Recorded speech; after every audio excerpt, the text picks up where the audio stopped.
नमस्कार. आज मार्गशीर्ष शुद्ध चतुर्थी, खंडोबाची चौथी माळ. संत रामदास यांचाच अभंग आपण पाहणार आहोत. देव शिवाचा अवतार जाऊनी बसला गडावर, एक निळ्या घोड्यावर एक ढवळ्या नंदीवर. एका विभूतींचे लेणे एका भांडार भूषणे, रामदासी एक झाला भेदभाव तो उडाला. खंडोबाच्या अवतारांची चर्चा करताना सर्व विद्वानांनी त्याला शंकराचा अवतार मानलाय. तर काहींच्या मते खंडोबा आणि शिव हे दोन नाहीतच, एकच आहे. शंभू शिव, शंकर, उमाकांत, कर्पूर गौर, भवानीपती महादेव, तोच हा म्हाळसाकांत मल्हारी खंडोबा. त्यामुळे एका वेगळ्या रूपात वेगळ्या कार्यासाठी अवतार घेतलेल्या खंडोबाचे आणि शंकराचे साम्य विषय श्री समर्थ सांगत आहे. हे सांगत असता पार्वतीपती आणि म्हाळसाकांत यांचे ऐक्य त्यांना अभिप्रेत आहे. शिवाची उपासना खंडोबाच्या रूपाने कित्येक शतके महाराष्ट्रात चालू आहे. शिवाप्रमाणेच खंडोबाचे महात्म्य आणि स्तोत्रे गायली जातात. स्कंद पुराणामध्ये तर मणिमल्ल दैत्यांचा नाश करण्यासाठी खंडोबाचा अवतार घेतल्याचे स्पष्टपणे सांगितले. महाराष्ट्रात तशी परंपराच आहे. नाथ महाराजांनी त्या खंडोबाला त्रिपुरारी असंही म्हटलेलं आहे. श्री समर्थही रघुवीर नाम स्मरणे हृदयी शंकर निवाला, तो हा मदनांतक अवतार झाला असं स्पष्ट म्हटलंय. खंडोबा हा वीरांचा आणि पराक्रमी लोकांचा देव आहे. त्याचे वाहन घोडा आहे.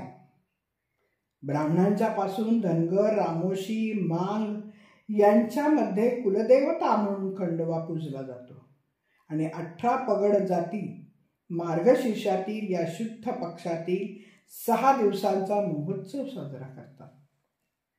कुलस्वामी खंडोबा जशी कुलस्वामिनी म्हाळसा म्हणजे पार्वती भवानी, ती त्याची पत्नी, वाघ्या मुरळ्या हे त्यांचे सेवक गण.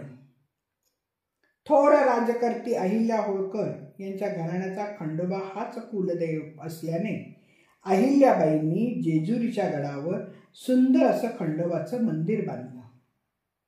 पायथ्याशी तलावही बांधला. उमाजी नाईक हा आद्य क्रांतिकारक फाशी जाताना जय शिव मल्हार म्हणून मोठ्या आवाजात ओरडताच त्याचा फासच तुटला.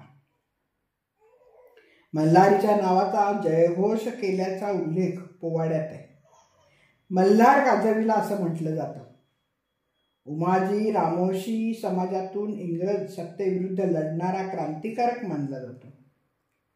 अशा खंडोबाचे शिवाशी ऐक्य दाखवताना श्री समर्थ म्हणतात की खंडोबा खरोखर शिवाचा अवतार आहे. तो गडावर जाऊन बसलाय. आपल्या भ्रमंती काळात समर्थांनी या गडाला भेट दिली होती. खंडोबा निळ्या घोड्यावर स्वार असतो, तर शिव पांढऱ्या शुभ्र नंदीवर आरूढ असतो.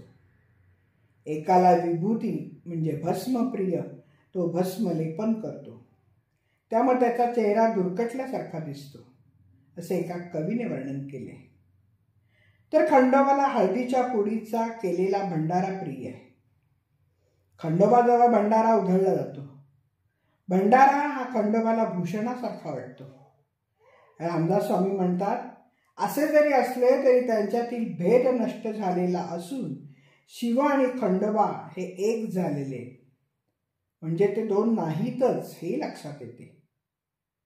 खंडेराय आणि शिवराय या लेखामध्ये पांगारकरांनी लिहिले आहे की दोघेही धर्मरक्षक आहेत, वीर आहेत.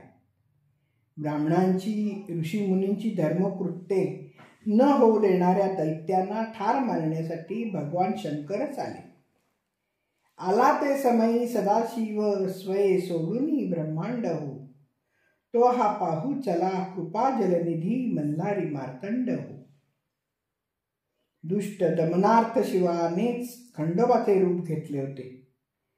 खंडोबाला भरीत रोडगा लागतो. तो गोरगरिबांचा प्रतिनिधी असून ते खाणे साध्या राहणीचे द्योतक आहे. थोडक्यात महादेवांचीच खंडोबाच्या रूपात उपासना चालू आहे. संत एकनाथ महाराजही म्हणतात, गड देखिला जेजुरी आत्मा आनंद तो मल्हारी. धन्यवाद. मी वाचक सौभाग्यवती पल्लवी कुलकर्णी. नमस्कार.